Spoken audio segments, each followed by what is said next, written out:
সত্যি মানতে হবে, এবারের বিশ্বকাপে অবিশ্বাস্য এক জাদুর কাঠির ছোঁয়া পেয়েছে আর্জেন্টিনা। প্রতিটি ম্যাচেই যেন ছাই থেকে ফিনিক্স পাখির মতো উড়ে এসে নাটকীয় জয় ছিনিয়ে নিচ্ছে বর্তমান বিশ্ব চ্যাম্পিয়নরা।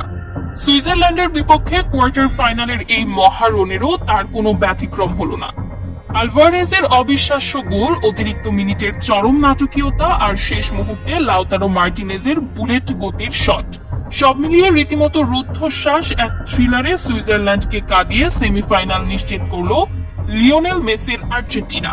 খোদ মেসিও যেন নিজের চোখকে বিশ্বাস করতে পারছিলেন না। কিভাবে খাদের কিনারা থেকে ফিরে এসে এমন এক মহাকাব্যিক জয় পেল আলবিসেলেস্তেরা। চলুন ভিডিওটি না টেনে পুরো ঘটনার বিস্তারিত জেনে নেওয়া যাক। আর্জেন্টিনার ফুটবল ভক্তদের কাছে সুইজারল্যান্ডের নাম এলেই মনে পড়ে যায় 2018 বিশ্বকাপের সেই দগদগে ক্ষতের কথা। সেবার এই সুইসদের কাছেই 2-1 গোলের ব্যবধানে হেরে বিশ্বকাপের মঞ্চ থেকে বিদায় নিতে হয়েছিল আর্জেন্টিনাকে। 8 বছর পর আবারও যেন সেই পুরনো ক্ষত নাড়িয়ে দিচ্ছিল সুইজারল্যান্ড। তবে তারা হয়তো ভুলে গিয়েছিল এটি 2018 সালের সেই ভঙ্গুর দল নয়, এটি 2026 সালের ডিফেন্ডিং চ্যাম্পিয়ন আর্জেন্টিনা। সেমিফাইনালে ওঠার এই মরণপণ লড়াইয়ে শুরু থেকেই আধিপত্য বিস্তার করতে থাকে মেসিরা। ম্যাচের বয়স তখন মাত্র 10 মিনিট। মাঠ থেকে জাদুকরী এক পাস বাড়ান ফুটবল জাদুকর লিওনেল মেসি, আর সেই বলটিকে বাতাসে ভাসিয়ে দুর্দান্ত এক হেডে সুইজারল্যান্ডের জালে জড়িয়ে দেন ম্যাক অ্যালিস্টার। এই গোলের মধ্য দিয়ে লেখা হয় এক নতুন ইতিহাস। জাতীয় দলের জার্সিতে নিজের 62তম অ্যাসিস্ট করে কিংবদন্তি দিয়েগো ম্যারাডোনার রেকর্ড ভেঙে দেন লিওনেল মেসি।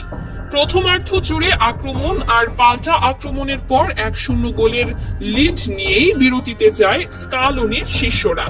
কিন্তু দ্বিতীয়ার্ধে মাঠে নেমেই নিজেদের আসল রূপ দেখাতে শুরু করে সুইজারল্যান্ড। খোলস ছেড়ে বেরিয়ে এসে একের পর এক ভয়ঙ্কর আক্রমণে আর্জেন্টিনার রক্ষণ ভাগকে রীতিমতো কাঁপিয়ে দেয় তারা। আর সেই চাপের মুখেই ভুল করে বসেন আর্জেন্টিনার গোলরক্ষক ও ডিফেন্ডাররা। তাদের মারাত্মক এক ভুলের সুযোগ কাজে লাগিয়ে 67তম মিনিটে বল জালে জড়িয়ে 1-1 সমতায় ফেরে সুইজারল্যান্ড। স্টেডিয়ামে উপস্থিত হাজার হাজার আর্জেন্টাইন সমর্থক তখন স্তব্ধ, কিন্তু ম্যাচের আসল নাটকীয়তা তখনও বাকি। 72তম মিনিটে সুইসদের এক খেলোয়াড় ফাউল আদায়ের জন্য ডি বক্সের ভেতর জঘন্য এক ডাইভ বা অভিনয়ের আশ্রয় নেন। VAR এ সেই ফাঁকিবাজি ধরা পড়লে রেফারি তাকে সরাসরি লাল কার্ড দেখিয়ে মাঠ থেকে বের করে দেন। 10 জনের দলে পরিণত হয় সুইজারল্যান্ড। তবে একজন খেলোয়াড় কম নিয়েও সুইসরা পুরো 90 মিনিট বুক চিতিয়ে লড়াই করে এবং ম্যাচ গড়ায় অতিরিক্ত 30 মিনিটে। অতিরিক্ত সময়ে দুই দলই যেন মরিয়া হয়ে ওঠে। টানটান উত্তেজনায় পার হতে থাকে প্রতিটি সেকেন্ড। ম্যাচের বয়স যখন 111তম মিনিট, তখনই ডি বক্সের ভেতর বল টেনে নিয়ে যান লিওনেল মেসি। দুর্দান্ত এক শট নেন তিনি, কিন্তু সুইস গোলরক্ষক ডান দিকে ঝাঁপিয়ে পড়ে কোনো মতে বলটি ঠেকিয়ে দেন। তবে বলটি ক্লিয়ার করতে পারেননি তিনি। সেই ফিরে আসা বল চলে যায় মাঠে থাকা হুলিয়ান আলভারেজের পায়ে। সেখান থেকে বল টেনে নিয়ে ডি বক্সের সামনে থেকে চোখ ধাঁধানো এক অবিশ্বাস্য ফিনিশিং এ গোল আদায় করে নেন আলভারেজ। শেষ মুহূর্তের এই চরম নাটকীয়তায় 2-1 গোলের মহামূল্যবান লিড পেয়ে যায় আর্জেন্টিনা। এরপর সুইজারল্যান্ড যখন গোল শোধের জন্য মরিয়া হয়ে নিজেদের রক্ষণ ভাগ ফাঁকা করে দেয়, ঠিক তখনই শেষ বাঁশি বাজার আগ মুহূর্তে অর্থাৎ 121 মিনিটে ভয়ঙ্কর এক কাউন্টার অ্যাটাকে যায় আর্জেন্টিনা। আর সেখান থেকেই সুইসদের কফিনে শেষ পেরেকটি ঠুকে দেন লাউতারো মার্টিনেজ।